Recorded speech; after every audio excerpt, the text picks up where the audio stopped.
So, back in 1782, a military campaign, one really born from pure rage, marched right into the Ohio wilderness. But what happened next? Well, it wasn't a battle, it was a nightmare. Today, we're going to dive into one of the Revolutionary War's most catastrophic and, honestly, brutal chapters, the Crawford Expedition. And right at the heart of this whole tragedy is the commander, a man named Colonel William Crawford. Now, this was a respected officer. He was even a friend of George Washington.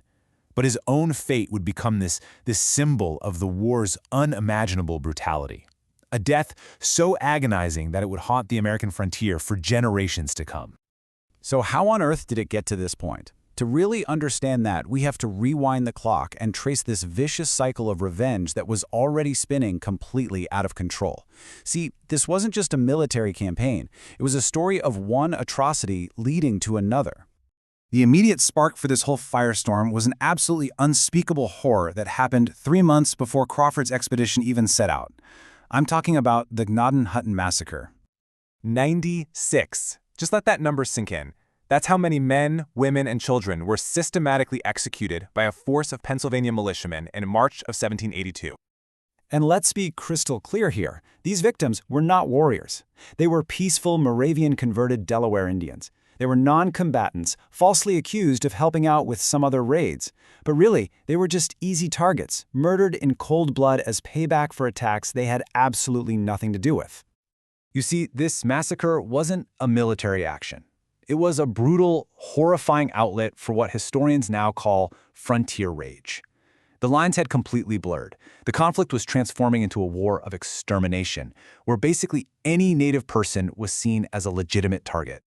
So as you can imagine, news of Gnadenhutten spread like wildfire, and it had this massive effect. It united native tribes that had been trying to stay neutral. They were furious. They weren't just fighting a war anymore. They were now sworn to get vengeance. And this created the perfect storm that Crawford's men were about to walk right into. It was into this supercharged atmosphere, just thick with hatred and a thirst for retribution, that the Crawford Expedition was launched. 480 men. That's how many volunteers gathered at a place called Mingo Bottom on the Ohio River. They were this mix of frontiersmen, and they were driven by a desire for land, for plunder, and, above all else, for revenge. Colonel William Crawford, that respected officer we mentioned, he reluctantly took command of this group. He knew the mission was a bad idea, strategically flawed. But there he was, leading this poorly disciplined force of men who really didn't see themselves as soldiers, but as avengers.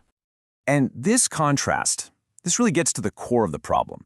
You had the American militia, arrogant, disorganized, out for vengeance, and on the other side you had the native forces who were unified, well-coordinated, and fighting with this desperate resolve of people defending their actual homes. So for 6 long days, as the Americans marched, native scouts were watching their every move. Delaware, Wyandot, and Shawnee warriors, with support from some British Rangers, were all converging. They prepared an ambush on the open Sandusky plains, which was the perfect terrain for their style of fighting. On June 4th, the battle kicks off. And that lack of discipline in the militia? It showed, fast. They were trapped, they were outmaneuvered, and their lines just collapsed. They have this chaotic meeting in the middle of the night that leads not to an organized withdrawal, but to a panicked, absolutely disastrous rout in the dark. The whole expedition was a total failure. And in the chaos of that panicked retreat, its commander, Colonel Crawford, gets separated from his men and captured. And this sets the stage for a truly calculated execution. For several days, his fate just hung in the balance.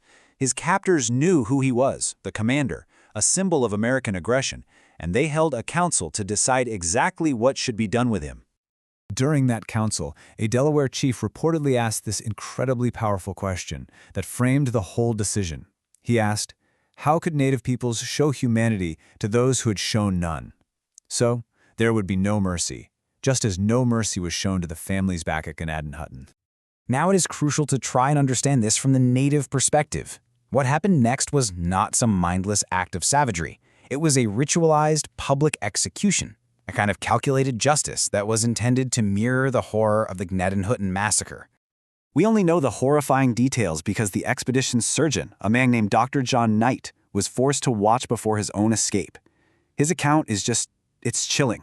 Crawford was tortured for hours in a way that was specifically intended to cause the maximum amount of suffering. It was a literal eye-for-an-eye retribution for Gnadenhutten.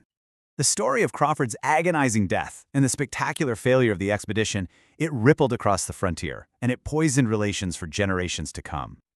I mean, the human cost was just staggering. Of the 480 men who marched out from Mingo Bottom, nearly half of them, 46%, never returned home.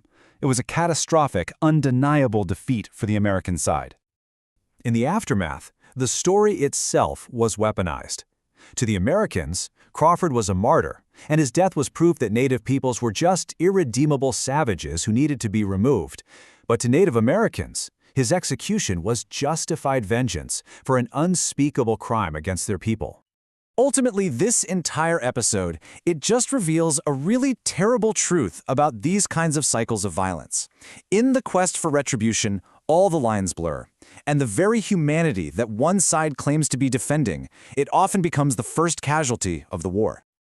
You can literally see it here. The events form this tragic, escalating cycle. Frontier raids led to the Gnadenhutten massacre. The massacre then led directly to Crawford's expedition and his horrific execution. Each act of violence was a direct, and usually more severe, response to the one that came right before it. And that leaves us with the expedition's most enduring and honestly most uncomfortable legacy. It's a question without any easy answers, and it forces us to confront these incredibly blurry lines between justice and revenge in a war where everybody, on all sides, believed they were in the right.